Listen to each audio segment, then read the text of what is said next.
Most people live their whole lives without ever studying the one thing they carry through every moment: themselves.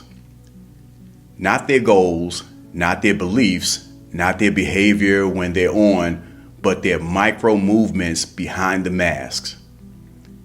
Everyone wants clarity, but very few slow down enough to observe the self that's making the decisions.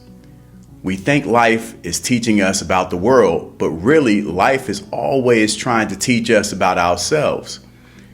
And the reason most people don't grow isn't because they lack information. It's because they're not paying attention to their own internal reactions.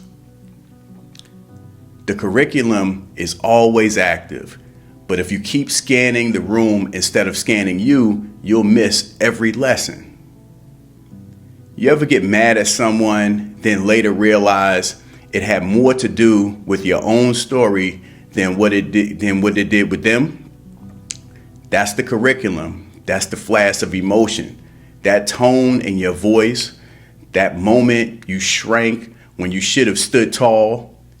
Most people ignore it, but that's you. That's trying to talk to you.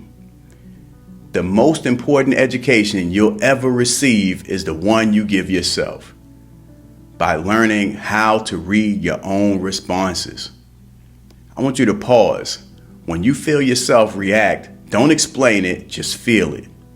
Ask, what is this moment showing me about myself? Is it showing me where you'll feel unsafe, where you perform to avoid rejection, where your inner child doesn't feel seen? Don't fix it yet, just notice it. Because once you can observe it without judgment, you're already growing. People used to ask me, how do I know what I know? My answer is always the same. I paid attention to what most people ignore. Not out there, but in here. Every time something triggered me, instead of blaming, I studied.